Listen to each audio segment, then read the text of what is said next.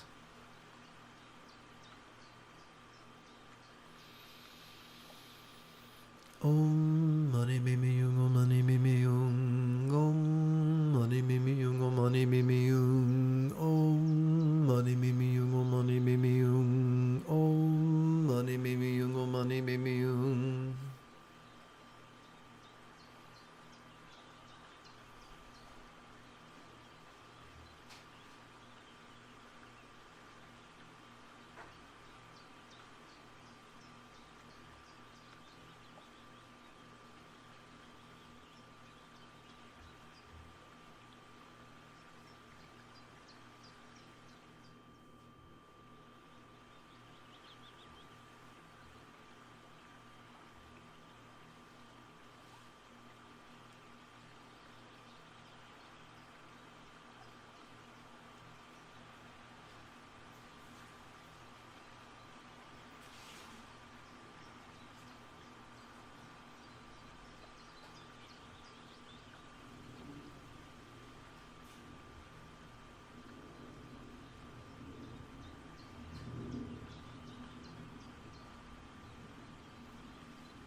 From a certain point of view, the essence of the mysterious, needlessly mysterious Tantric Samaya is simply relying upon your teachers, example, and instructions, and students.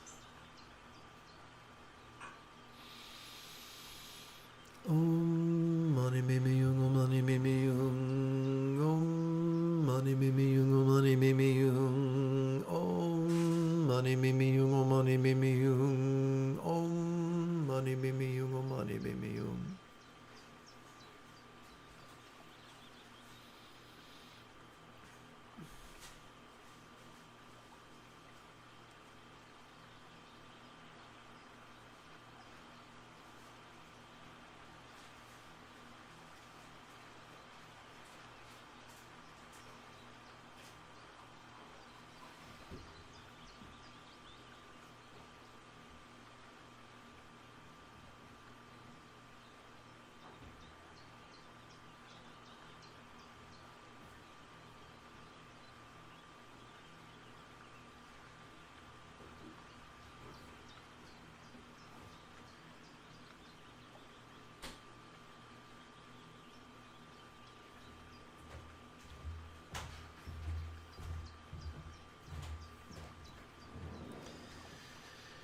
The second fold of the Buddha's Eightfold Path is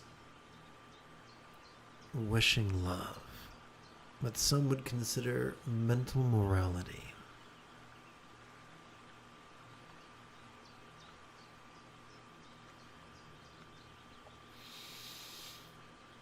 Om Mani Mimi Yung, Om Mani Mimi Yung, Om Mani Mimi Yung, Om Mani Mimi Yung, Om Mani Mimi Yung, Om Mani Mimi Yung, Om Mani Mimi Yung, Om Mani Mimi Yung.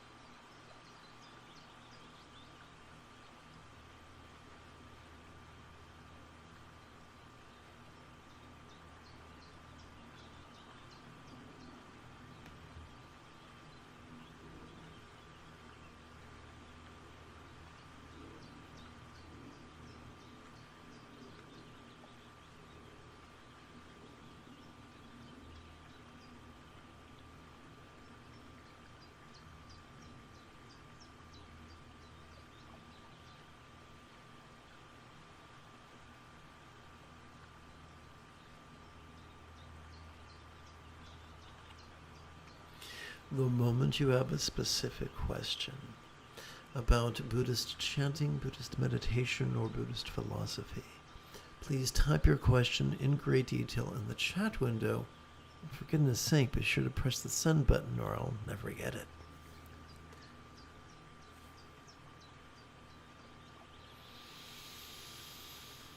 Om mani me me yung, om mani me me yung, om mani me me yung, om mani me me yung, om mani me me yung, om mani me me yung, om mani me me yung, om mani me me yung.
Om mani me me yung, om mani me me yung, om mani me me yung, om mani me me yung, om mani me me yung, om mani me me yung, om mani me me yung, om mani me me yung.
Om mani me me yung, om mani me me yung, om mani me me yung, om mani me me yung, om mani me me yung, om mani me me yung, om mani me me yung, om mani me me yung.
Om mani me me yung, om mani me me yung, om mani me me yung, om mani me me yung, om mani me me yung, om mani me me yung, om mani me me yung, om mani me me yung.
let's seal this evening's practice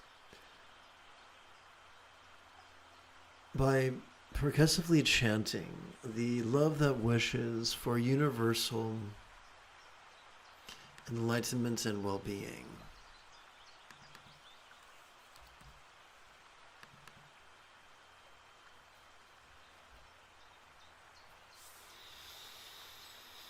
May all minds of all beings lucid yet void now be as enlightened as a Buddha's mind, symbolized by a one-syllable bija. May all speech of all beings resounding yet void now be as loving as a Buddha's speech, symbolized by a multi-syllable mantra. May all forms of all beings sensual yet void now be as healthy as a yidam depicted in Buddhist statuary. May all lots of all beings appearing yet void now be as fortunate as a pure land of law depicted in Buddhist paintings.